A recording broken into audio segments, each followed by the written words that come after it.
Hi, my name is Dave Reske, CEO of Now Speed Marketing, and welcome to this edition of Marketing in the Now, where we focus on uncovering the myths of marketing and leadership with some of the world's most interesting people.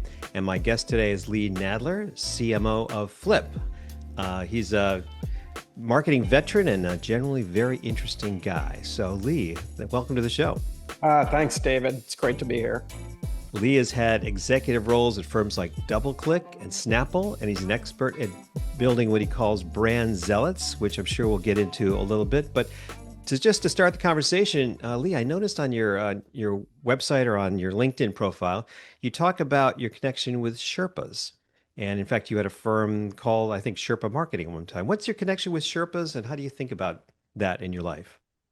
Thanks for picking up on that. It's a meaningful moment in my life that I've been able to hold on to for over 20 years now. I first went to Nepal and the Himalayas when I was working with DoubleClick and I was living overseas in that region. And I learned a lot about this group of people called Sherpas. Sherpa is actually a caste of people who migrated from Tibet 500 years ago. And quite simply, they're the most powerful and humble people that I've ever met in my life. And I try to glean some of their leadership principles in how I lead teams, and also kind of have an approach of overcoming obstacles to reach seemingly insurmountable goals. And that leads me to have a certain approach, especially in working with startups who are trying to get to a summit. Wow, it sounds like the perfect analogy, but what an amazing experience. I think hiking in Nepal is on my bucket list, and I've done a lot of hiking, but that's something that I would really like to do. So maybe we could connect on that offline later. That sounds like an amazing experience. You and I have been talking about a deep concept in marketing, and you call it creating movements, not just message. A lot of CMOs spend a lot of time thinking about competitive differentiation, brand messaging, brand strategy, which is all very appropriate. But you've got kind of a unique take on that, and you want to kind of move that from just the message or the brand to a movement. Tell me what that's about. What do you mean by that? Well, I've been able to have the opportunity to work with several different brands where there was almost an irrational passion for the brand that was beyond just the product features and certainly beyond the messages and so forth, where um, there was something happening that you could tap into with the customers, with the clients, and create a community and create in some ways a movement that just went beyond marketing. And I first experienced it. You mentioned Snapple. I worked at the agency that helped launch Snapple, Kirschenbaum and Bond, a long time ago. And what I saw were a group of people who we called them Snapple zealots. And it was a really interesting period of time. It was pre-social media, so I'll date myself, which is fine.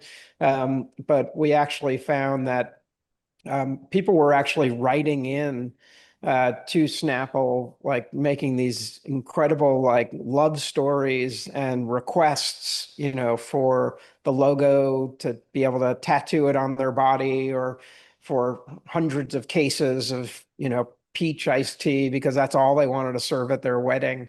And we thought to ourselves, what's going on here? There's something unique going on here. And we for those that study marketing, which I certainly do, we created a pretty unique campaign out of that was truly authentic, focusing on Wendy, the Snapple lady, as she became known, reading those letters and turning those stories into ads, so to speak. And Wendy happened to be a real employee who had this box of letters under her desk, and we turned that into a movement, so to speak.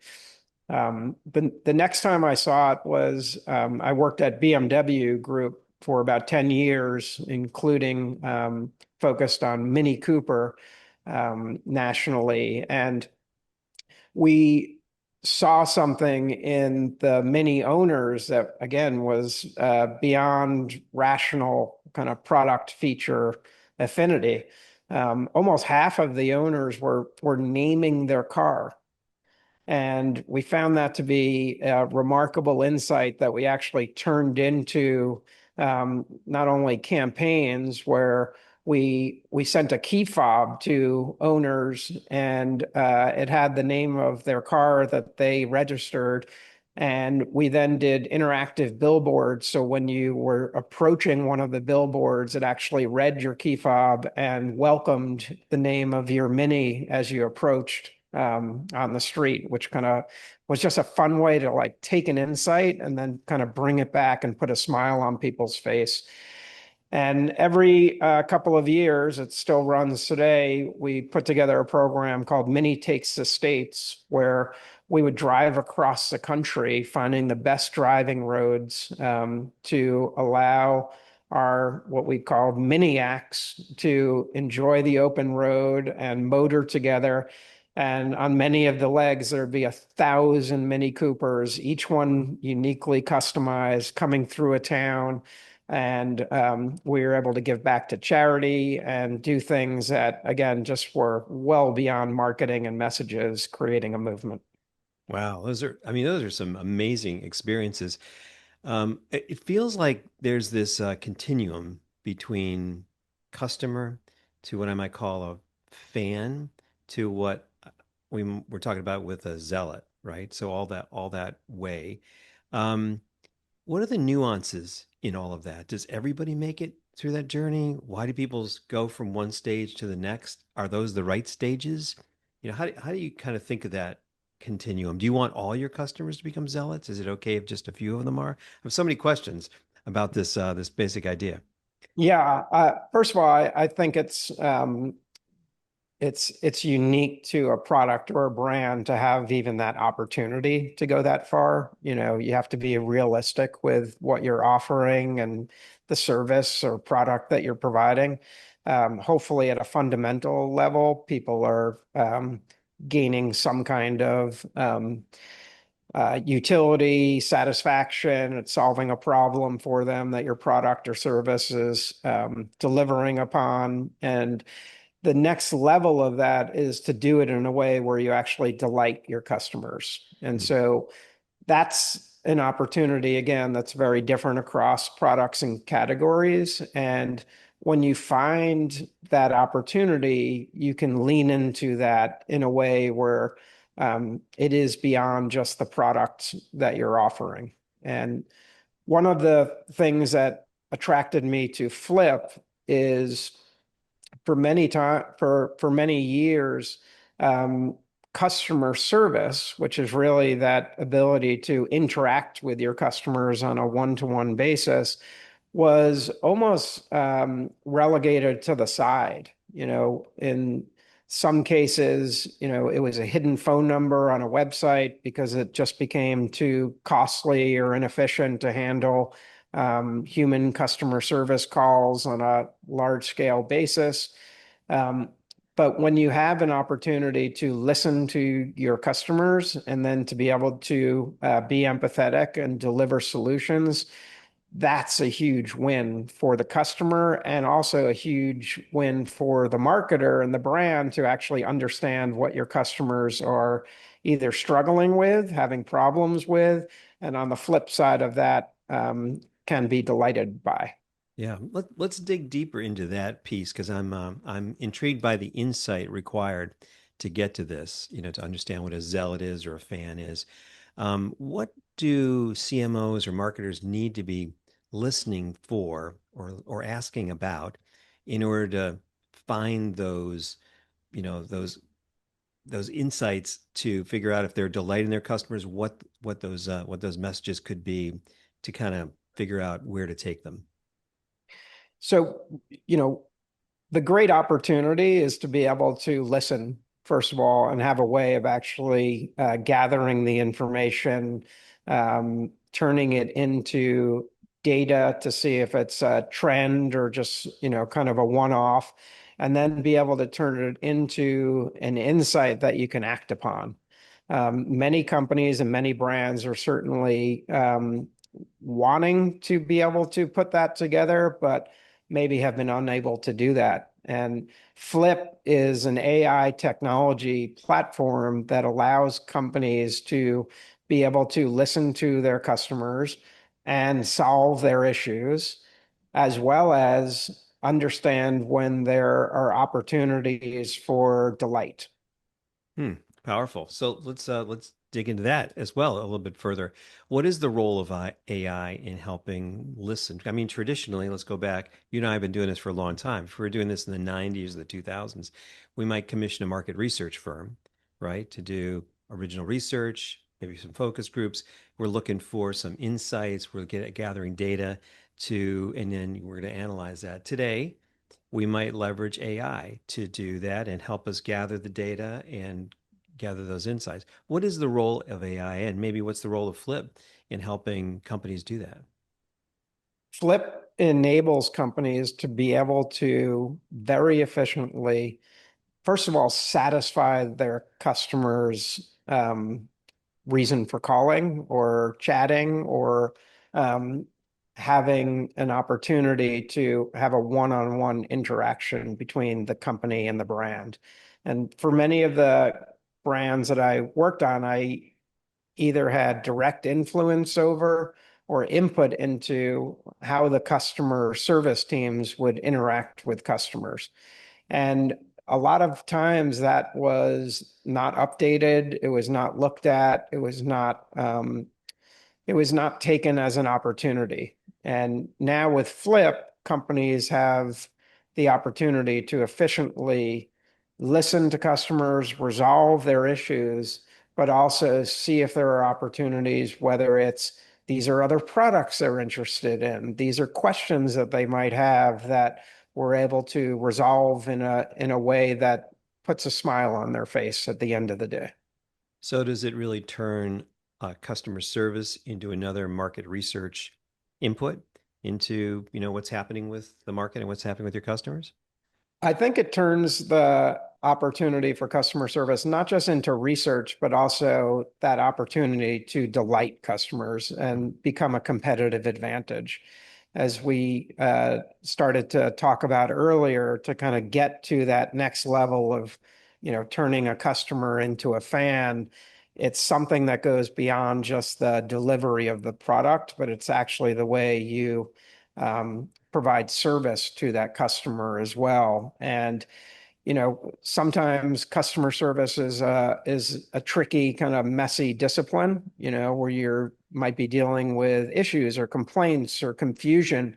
And if you can take that opportunity to um, turn that kind of a situation into resolution and also a smile, then you've done a great job of being able to turn customers into fans.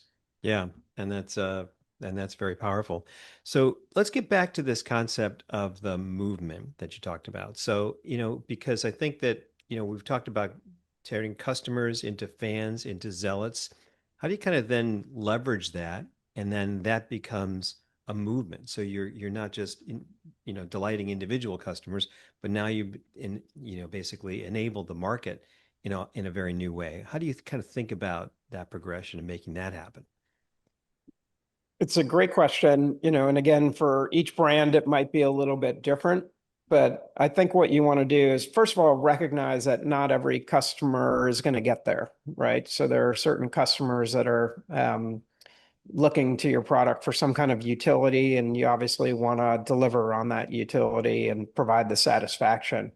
But for loyal customers, for example, you want to be able to recognize them. You want to be able to provide them maybe with unique product offerings or services, or maybe something special, whether it's behind the scenes insights into things, or like we did with Mini, to actually invite the owners to drive across the country with us, where we made the investment to find the best driving roads. Or, one year I remember, we all drove through Cleveland was part of the route, and we all stopped and we rented out the Rock and Roll Hall of Fame. and we all went there for an experience. So being able to provide unique experiences to customers is part of that ability to turn this into a movement.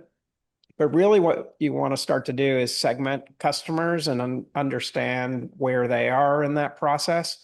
And, not try and force them into the next stage, but recognize those folks who are extremely interested, extremely passionate, and can you somehow kind of create a community around that? Yeah, very powerful. And I love your Cleveland analogy. I grew up in Cleveland, so I've been to the Rock and Roll Hall of Fame many times, and Nice. that was probably a perfect opportunity. It's a perfect stop on a road trip. Yeah. Um, so, you've talked about this process. Is this harder in B2B companies or B2C companies, or do you see the same opportunity with B2B or B2C? If we're doing buying what I might think of as boring B2B products or services. I run a digital marketing agency. Do I have an opportunity to create zealots and fans just the same as a brand like Snapple? Uh, I think again, each brand is different, and certainly there's a difference for consumer-facing products as there are for B2B companies. One of the things that I love about Flip is that we've been working now with over 250 clients across retail and transportation and healthcare. Those are the three industries that we focus on. And we've built out tools and techniques that, again, help those clients be able to not only satisfy their customers or patients or riders, but also to put a smile on their face. And the clients in customer service who are now being asked to look at how do we use AI, how do we use technology for efficiency and effectiveness, they've been able to turn on Flip without hiring any more resources and to put things into action in a way where um, the we the whole script gets flipped, and the opportunity to be able to also give the human agents who still are called upon to satisfy certain issues that maybe AI is not best suited for, or if the caller wants to speak to a human agent, those human agents now have the time and space to be able to actually handle that call with the due empathy that's required, as opposed to rushing through because they have 10 more calls in the queue and they have to satisfy those in a timely manner. Um, what we've found, to answer your question even more directly in terms of building a community, is the customer service executives and professionals that have turned on Flip have become what we call flippin' legends. Hmm. They are now kind of coming from a situation where they're just dealing with problems to actually providing a competitive advantage for their companies. And so we've built a community called Flippin' Legends. And so that again is going beyond message to a movement. Yeah, that sounds brilliant. It feels like you've been able to think deeply about how to kind of move from products and features and functions to providing like a deep emotional connection between the product that you're delivering and solving problems for their customer. I love the way you talked about enabling customer service agents to put a smile on their customer's face. And that's really creating that emotional connection. And then you've created community. These seem like a couple of the keys to creating a movement or creating those fans. You're thinking beyond the features and the functions to that emotional outcome, that emotional connection. Is that kind of the process you use to kind of get there to this idea of creating a brand? Is it community and emotion that somehow bring it all together, or is there more to it? Well, there's certainly more to it in terms of then how you deliver upon it, right? So it's one thing to kind of, say people are a community, right? Say they're flipping maniacs, and be able to then be able to turn that into a program that they get to enjoy as being part of this community. So for Flippin' Legends, we provide experiences for them that put a smile on their face, just like Flip is allowing them to do for their customers. So one example of that is recently at the NRF show, which is at the Javits Center in New York. We recognized that we had a number of Flippin' Legends who were attending the show, and the show was ending on Tuesday afternoon in the middle of the day. And the problem is that people were then going to be trying to fight traffic to get to one of the airports. And so, again, Flip looks to solve problems in a way where it kind of turns a frown upside down. And so we said to ourselves, how can we do that for our Flippin' Legends? And so we provided a customized experience for our Flippin' Legends where instead of spending an hour and a half fighting traffic to the airport, we brought them to the airport in a helicopter in 7 minutes, door to door, Hmm. and allowed them to not only get there more quickly, but also have an incredible experience and view along the way. Wow, that's a great idea and a great example to operationalize this concept of the customer experience.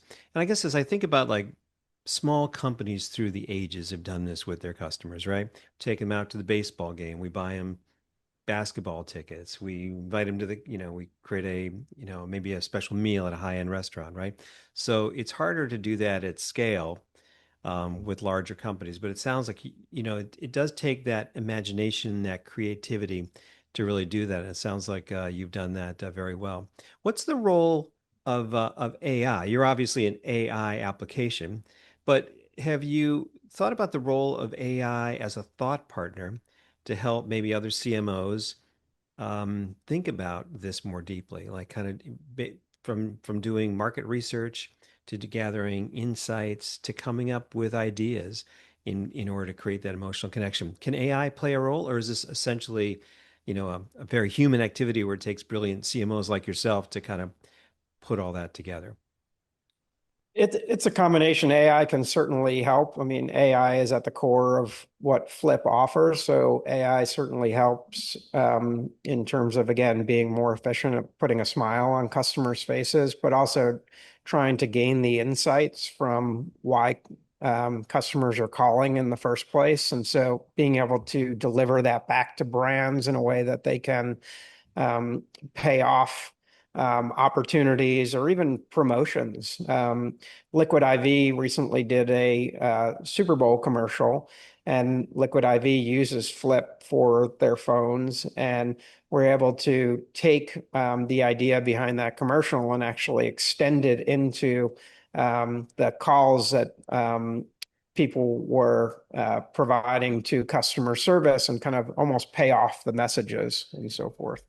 Well, that's a great idea. Well, this has been a great conversation, Lee. Thank you very much for taking the time. I mean, you've delivered insight for us in moving from customers to fans to zealots to creating a movement, and it sounds like Flip is doing that very well. You've given some great examples. If people want to connect with you and learn more about you or what you're doing or Flip or the application, what's the best way for them to connect with you? Sure. LinkedIn, Lee Nadler. Excellent. Lee, thanks for taking the time today. I really appreciate it. Thank you, David.